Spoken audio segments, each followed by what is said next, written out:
And everyone remember, support your local fish stores.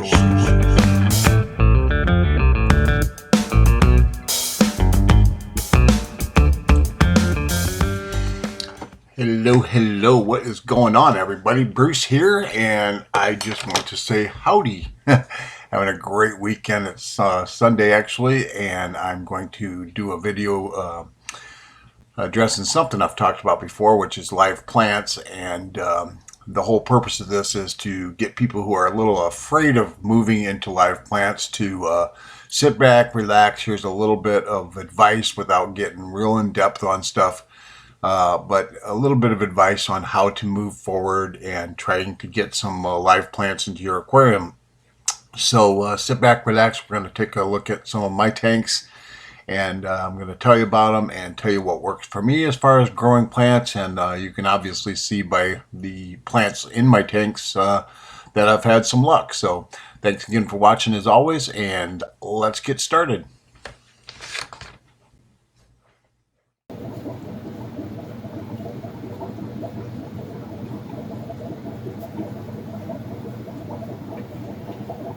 All right, guys, so first thing is first, and that is light. Plants need light in your aquarium the same way plants need light outside, and that is probably a good 8 to 12 hours on average for most plants. Some will need less intensity than others, but they're going to typically need 8 to 12 hours. So again, some will need some bright light, some will need some dim light. A lot of times plants that need bright light will still grow in dim light. They just don't do as well. They may not be as thick, may not be as lush, or they just may grow slower. But unfortunately, no, some need bright light, and if they don't have it, they will just die off, or as we call it, melting, where they just kind of slowly disintegrate. You can use whatever, LED lights, tube lights, but just keep in mind that your 8 to 12 hours of light is going to be also affected by ambient light. So if you have your fish tank sitting in front of a window and it gets daylight all day long, you may have to cut back on the hours that you use your lights at night so that you're not getting, 18 hours, 20 hours of light into your aquarium. This can be a problem for plants. It can be a problem for the fish also, and can also be a problem for with getting algae. So there you go. Now, question becomes, what are you going to grow? My suggestion is you have a decision to make. Are you going to grow what you like or what grows? Hopefully it works out to be the same thing. Now, if you notice here, I see made a note, don't panic. Sometimes leaves are going to die. Let them die. You can snip stuff off. Just be careful. Don't snip too much off or your plants will just give up. So, but it's going to depend. Your water type. Water changes are very good for your plants. If you're using RO water, you're taking most of the nutrients out, so you may have to do some fertilizer or not. But you're going to want to put in a small amount of plants of a wide variety and see what happens. You're going to find some plants, like in this tank here, those crypts on the left, man, they just, they grow like crazy.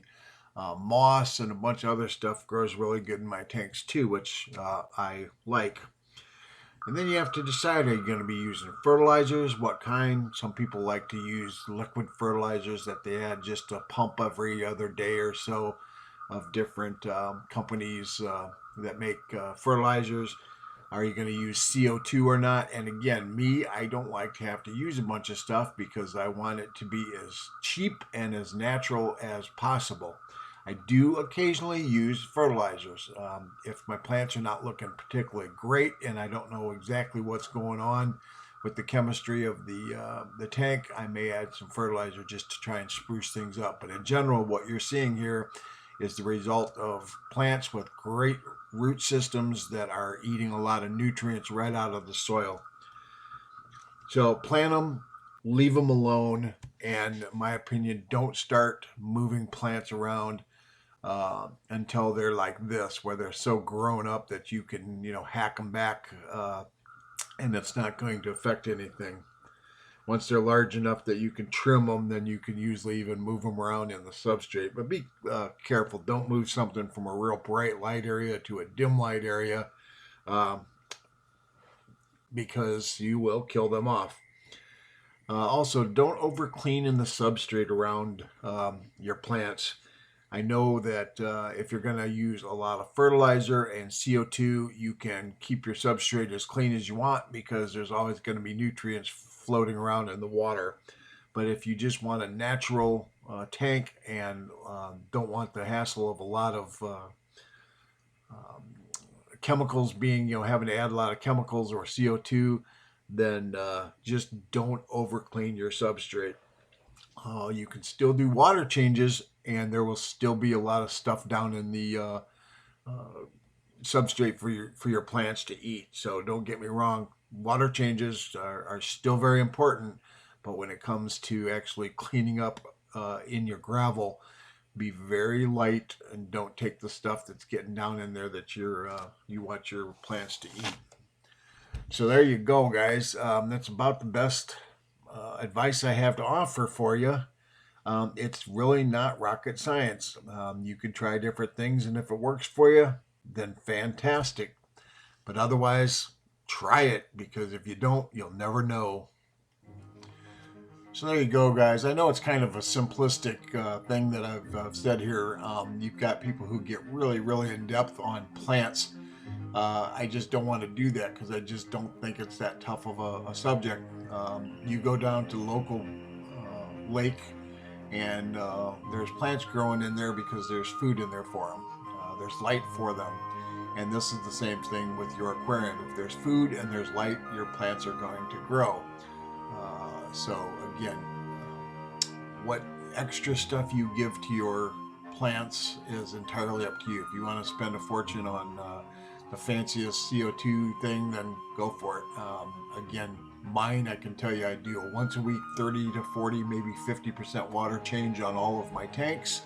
I have well water, luckily, so I have good natural nutrients in there.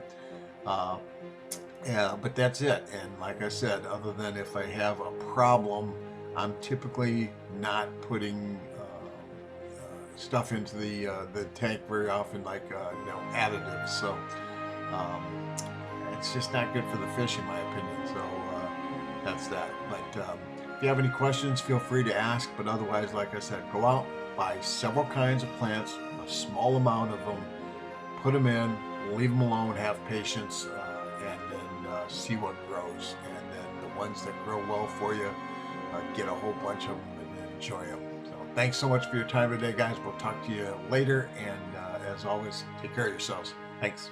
Bye-bye.